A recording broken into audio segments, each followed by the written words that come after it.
Hey y'all. So today we're going to look at a familiar account, though never, I don't think, used at Christmas time. So persistent seeker will discover. Every persistent seeker will discover. That's Matthew 7 in the Passion Translation. So why do we stop seeking? Why do we stop short of the manifestation? Why don't we keep going like those wise men in the difficulty of travel with caravan for years, 2 years? Why do we stop seeking? In meditating on that, I think over here, particular, like in America, and other places too, but we just become comfortable. We're comfortable.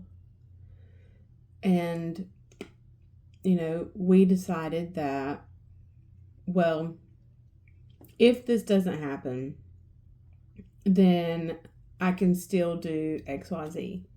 Or, we have a fallback plan, or, we just figure out how to live on a lower level to be content where we are, usually struggling. We just learn how to live with whatever it is. But we live comfortable lives. And so we don't have to continue pressing or really struggle or commit to sticking with the seeking, because we'll just do without it. We'll just go another way. Eve in the garden, she was counting on her knowledge and her ability and what it would do for her, rather than the connection and the relationship with the Creator. She knew God. It's mind-blowing.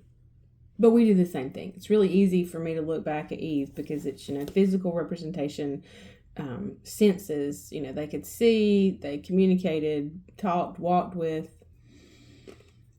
Why didn't you just ask him about this tree? Why didn't you just talk to him about this tree? Okay, why don't I just talk to him? Why don't I just ask him?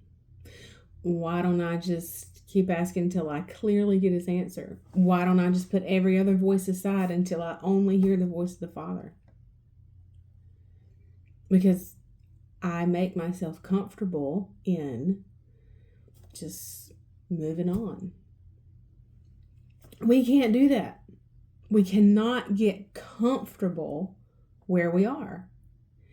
If the wise men had just become comfortable where they were, or decided, into the journey, it's too much of a commitment, not really into this, we changed our mind. I mean, it's great we saw a star, but we weren't really counting on it taking this long or costing this much.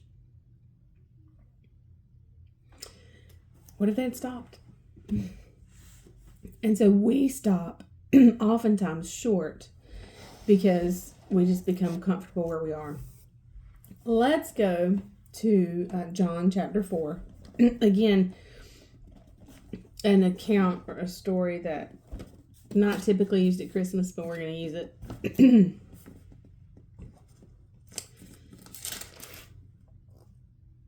Let's go John 4:5. And in doing so, this was necessary for him to go through Samaria. He arrived at a Samaritan town called Sychar, near the tract of land that Jacob gave to his son Joseph. And Jacob's well was there. So Jesus, tired as he was from his journey, sat down to rest by the well. It was then about the 6th hour, or about noon. It was hot, heat of the day. Presently, when a woman of Samaria came along to draw water, Jesus said to her, "Give me a drink." For his disciples had gone off into town to buy food. And the Samaritan woman said to him, "How is it that you, being a Jew, ask me, a Samaritan, and a woman, for a drink? For Jews have nothing to do with Samaritans." And Jesus answered her, "If you had only known and recognized God's gift, and who this is that is saying to you, 'Give me a drink,' you would have asked him instead, and he would have given you living water."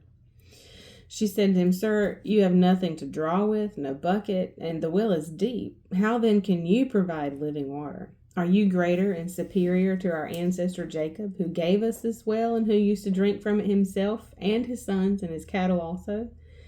And Jesus answered her, "All who drink of this water will be thirsty again. But whoever takes a drink of the water that I will give him shall never, no, never be thirsty any more. But the water that I give him shall become a spring of water welling up, flowing continually within him." And the woman said to him, "Sir, give me this water so that I may never get thirsty, nor have to come continually all the way here to draw." And Jesus said to her, "Go call your husband and come." And the woman answered, "I have no husband." Jesus said to her, "You have spoken truly in saying, 'I have no husband,' for you have had 5 husbands, and the man you are now living with is not your husband. In this you have spoken truly." The woman said to him, "Sir, I see and understand that you are a prophet. Our forefathers worshipped on this mountain, but you Jews say that Jerusalem is the place where it is necessary and proper to worship." And Jesus said to her, "Woman, believe me, a time is coming when you will worship the Father neither merely in this mountain nor merely in Jerusalem.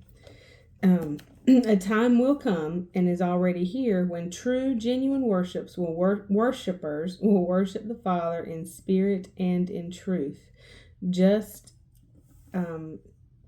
For the Father is seeking just such people as these as his worshipers." And then, she goes on to find out that he is actually the Messiah. And we're at like 7 minutes, so I want to tie this in, and then we'll bring it in next week.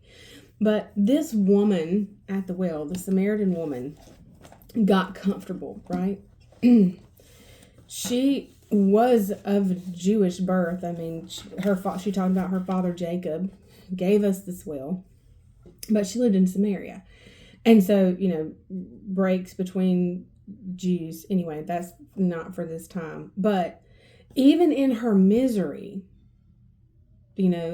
having been married 5 times, living with a man that was not her husband, having to come to the well at the middle of the day, in the heat of the day, because of shame and, just not wanting to associate with people, she became comfortable in her misery.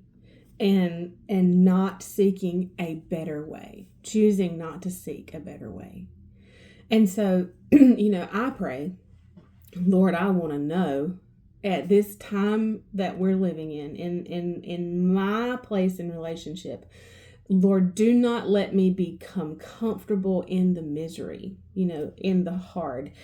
She wasn't seeking a better way, not an easier way, right? But a better way. And so I don't want to stop seeking because I can become comfortable in the place that I'm at.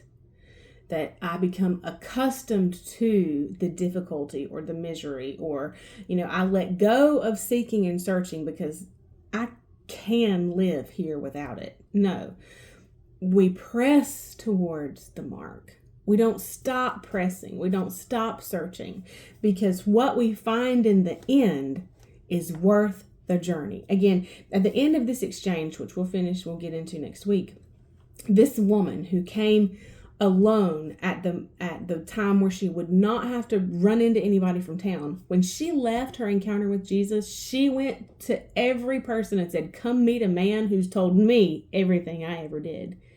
None of it mattered anymore because she had an encounter with Jesus. It changed her life. And so do not stop seeking. Do not become comfortable in the misery or the place in which you find yourself. Push to continue. Wrap your heart tightly around that promise, right? Let me read it from the Passion Translation. Wrap your heart tightly around the hope that lives within us, knowing that God always keeps his promises. And we'll pick up here next week. I'll see you then. Bye, y'all.